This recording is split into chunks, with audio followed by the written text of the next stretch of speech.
To make sense of the site as a whole, we decided to analyse Madagarup's position in relation to the surrounding cityscape. Image 2 is a diagram showing the shape and location of the Swan River and Madagarup's position within it. The Swan River holds an important role within the Perth cityscape and continues to provide for the people of Perth and the surrounding ecosystems.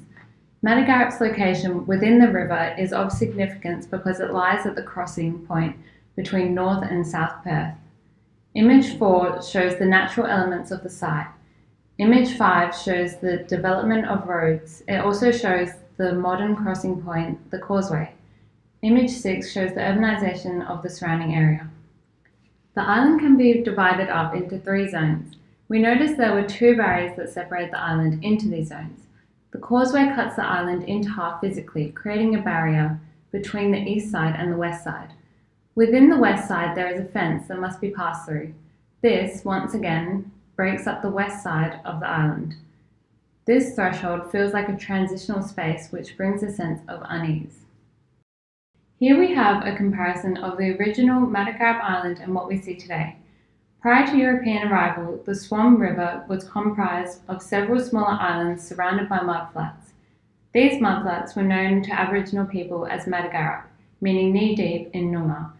Aboriginal groups occupied the areas on either side of the river and used Matagarup as a crossing. Over time, the dredging and reclamation has created a single, larger island. The following sieve diagram shows how space is broken up on the island. We found there were 6 main types of space, the first being man-made infrastructure, including the causeway that divides the island and the parking lot on the east side. The next is water bodies. It not only shows the river itself, but the smaller bodies of water within the island.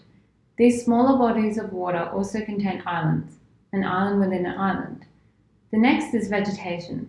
A considerable amount of Matagarup is covered in vegetation. Next is open space. Here we analysed the percentage of open spaces, discovering there was more usable open space on the east side of the island. We then looked at swamp areas. Whilst it still had the same open atmosphere as the grass spaces, it couldn't be used in the same way due to the muddy conditions. The last type of space is the footpaths. They circle and cut through the island, leading to the water bodies. Matagarup is home to a vast array of flora and fauna. Apart from the crows, the majority of the wildlife we spotted on the island were native. There was a higher concentration of water birds on the west side of the island due to the swamps.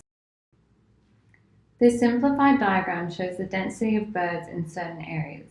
Disruption should be limited in these areas as they sustain a lot of life.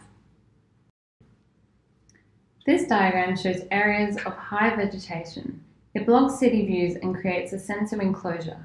The gaps in the trees also frame and draws the eye to certain lookouts. In between these dense areas of trees are openings that give the user specific views of the city. Inside densely vegetated areas, we felt a sense of enclosure. However, when in these gaps, we get a sense of our context within the greater cityscape. Some of these viewports feel more intentional than others. Towards the east end of the island, the city skyline becomes very flat. There are less skyscrapers and more vegetation.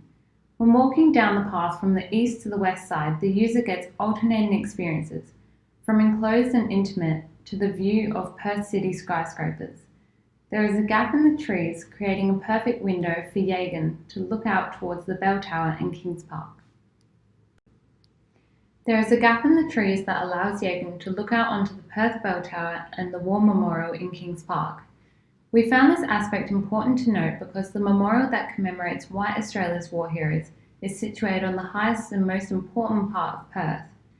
Yagan is situated in the lower position and on a lesser known area of Perth, despite both locations being of cultural importance to Aboriginal people. It seems as if White Australia is placing more importance on white war heroes than they are on Aboriginal heroes. However, Yagan is standing strong in his stance, and there is a sense of pride despite his lower positioning. Despite being in a lower position than the Kings Park Memorial, Yagan is located on the highest point of Matagarup. Within the island, there are certain areas that feel more centric, in contrast with those that feel more open and exposed to the city. We felt a sense of exposure in areas that lacked density and height in vegetation. These areas were also located close to the causeway, making the area loud. At points of each end of the island, a sense of comfort could be felt.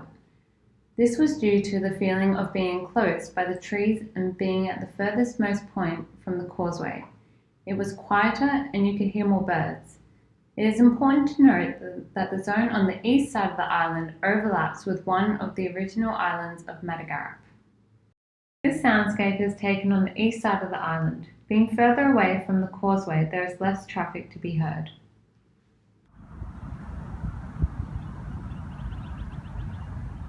This is taken from the easternmost point of the island. Traffic noise is limited and birds can be heard.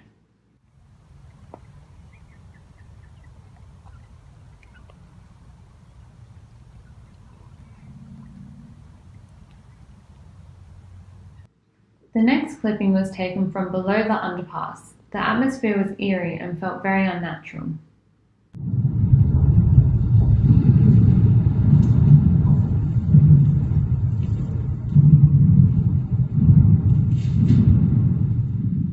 Taken from the westernmost point of the island, city traffic and some wildlife can be heard.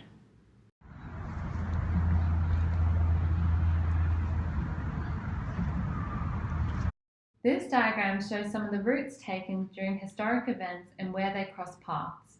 It shows where the tent embassy located their camp and the route they took to the Yagan statue when the police riot squad arrived. Drawing from our research, we know that Matagarup was a significant place for Aboriginal people. It had a number of historic uses which included camping, hunting, plant sourcing, a meeting place, a crossing, as well as a birthing site for Aboriginal women.